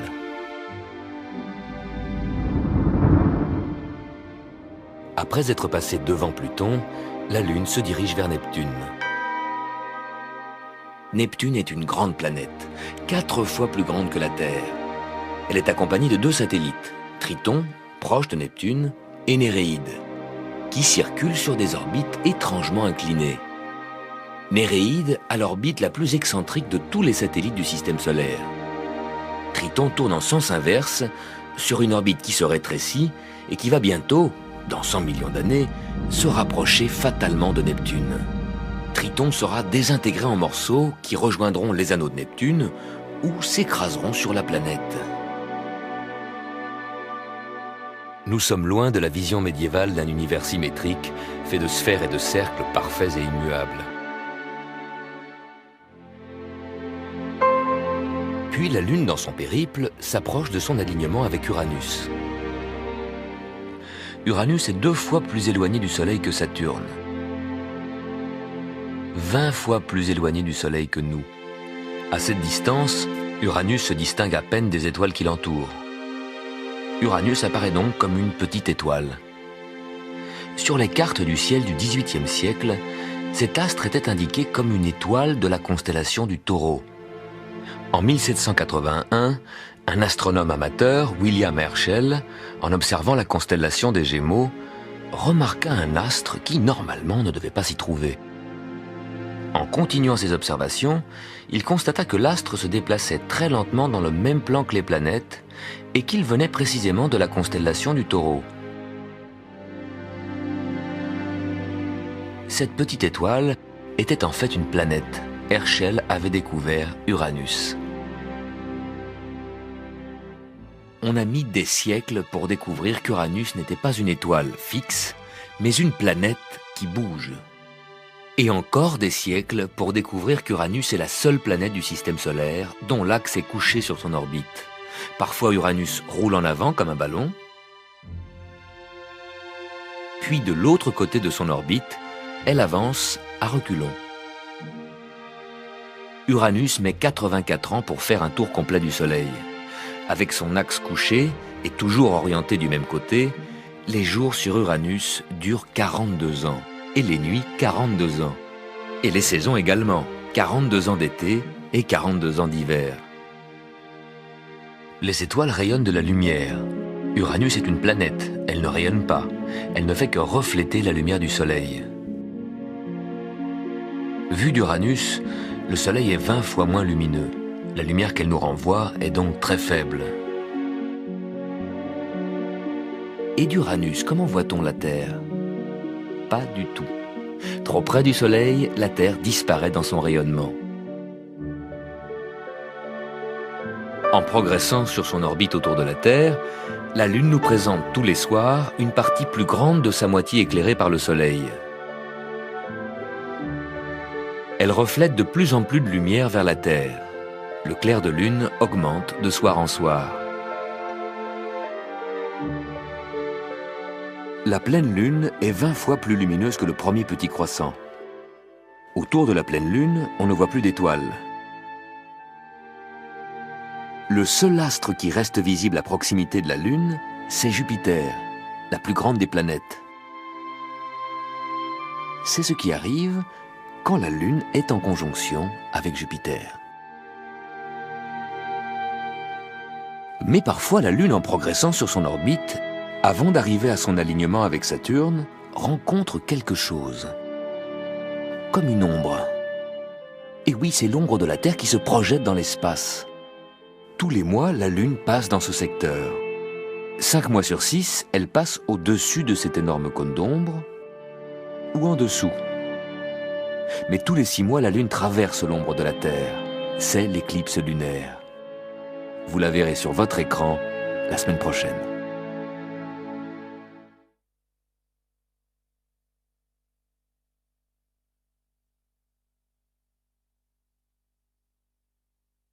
Bientôt, la Terre arrivera au point équinoxe, le début de l'automne. Aujourd'hui, nous devrions déjà être arrivés à cette station. La Terre a pris du retard. Elle a mis plus de temps pour parcourir cette moitié été de son orbite, en jaune, que cette moitié hiver, en bleu. Vérifiez sur votre calendrier. De l'équinoxe d'automne à l'équinoxe de printemps, il y a 179 jours. De l'équinoxe de printemps jusqu'à l'équinoxe d'automne, il y a 186 jours. La Terre met 7 jours de plus pour cette moitié été. Pourquoi? Parce que l'orbite de la Terre est très légèrement déformée en ellipse. Les planètes, quand elles sont proches du Soleil, tournent plus vite que quand elles sont loin. Comme le caillou qu'on fait tourner au bout d'une ficelle. Il tourne lentement quand la ficelle est longue et s'accélère quand la ficelle se raccourcit. En juillet, la Terre est au plus loin du Soleil. Elle ralentit sa marche. En janvier, elle est au plus près. Elle accélère. C'est la loi de Kepler. Depuis le XVIIe siècle, elle sert à calculer les mouvements des planètes, les trajectoires des vaisseaux spatiaux et aussi le calendrier de votre vie quotidienne. Quand Soleil, Lune, Terre sont bien alignés, l'ombre de la Lune frappe la Terre. C'est l'éclipse du Soleil. En 2 semaines, la Lune parcourt la moitié de son orbite autour de la Terre et elle se place exactement en face du Soleil. Elle prend la lumière du Soleil en pleine face. C'est la pleine Lune. La Terre projette son ombre dans l'espace et traîne avec elle cet énorme pilier de 12 000 km de large. Chaque soir, quand le Soleil se couche, nous entrons dans cette ombre de la Terre et nous y passons la nuit. 2 semaines avant ou après l'éclipse solaire, l'ombre de la Terre se projette sur la pleine Lune et l'obscurcit. C'est l'éclipse lunaire et nous pouvons enfin voir l'ombre de la Terre. Pendant l'éclipse, la Lune prend des couleurs. Ce sont les rayons du Soleil qui, avant d'arriver sur la Lune, frôlent la Terre et traversent l'atmosphère qui absorbe toutes les couleurs sauf le rouge, comme au coucher du Soleil. Les rayons qui font rougir la Lune sont en quelque sorte des rayons de soleil couchant. Parfois, quand la pleine Lune se lève, elle est déjà éclipsée par l'ombre de la Terre et colorée par les rayons du soleil couchant. Pourquoi est-ce justement le soir de la pleine Lune qu'il y a éclipse? La Lune tourne autour de la Terre en 4 semaines. Pendant tout ce temps, l'ombre de la Terre, du côté opposé au Soleil, se perd dans l'espace, invisible. On oublie même que la Terre a une ombre. Quand la Lune se trouve en face du Soleil, nous voyons toute la moitié de la Lune éclairée par le Soleil. C'est la pleine Lune. C'est ici, également en face du Soleil, que se trouve l'ombre de la Terre. C'est donc forcément la pleine Lune en face du Soleil qui va traverser cette ombre. Le Soleil est plus grand que la Terre. Cela donne une zone d'ombre entourée d'un anneau de pénombre.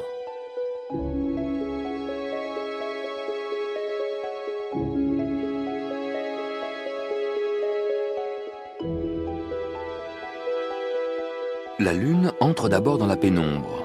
Puis en 2 ou 3 heures, elle est presque entièrement couverte par l'ombre de la Terre. Ensuite, elle retrouve la pénombre et quelques heures plus tard, le spectacle est terminé. Pour achever le grand tour planétaire commencé la semaine dernière, voici ce qui se passe quand la Lune s'aligne avec Saturne. La veille de l'alignement, la Lune est à 4 doigts à droite de Saturne. Les 2 astres traversent le ciel côte à côte. Pendant la nuit, la Lune, qui avance sur son orbite autour de la Terre, semble se rapprocher encore de Saturne. À l'aube du lendemain matin, la Lune n'est plus qu'à 2 doigts de Saturne. La différence de 2 doigts entre le soir et le lendemain matin, c'est la distance que la Lune a parcourue sur son orbite pendant la nuit, 30 000 km. Vous pouvez les voir au bout de vos 2 doigts. La Lune tourne autour de la Terre pendant que la Terre avance sur son orbite. Mais la trajectoire de la Lune s'étire en longueur car la Terre avance très vite. Cette nuit, pendant que la Lune a fait ses 30 000 km autour de la Terre en a fait presque 1 million sur son orbite, en emportant la Lune avec elle.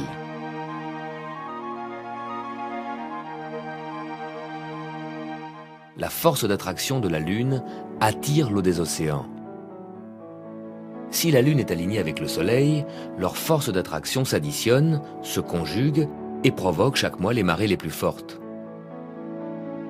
Pourquoi les marées d'équinoxe sont-elles plus fortes que les autres? En plus de l'influence de la Lune, des forces centrifuges sont générées par la rotation de la Terre. Ces forces qui fuient le centre de la Terre agissent sur les océans et contribuent aux marées. Les plus grandes forces sont à l'équateur, là où la Terre tourne le plus vite. En été, l'équateur est orienté en dessous du plan du Soleil.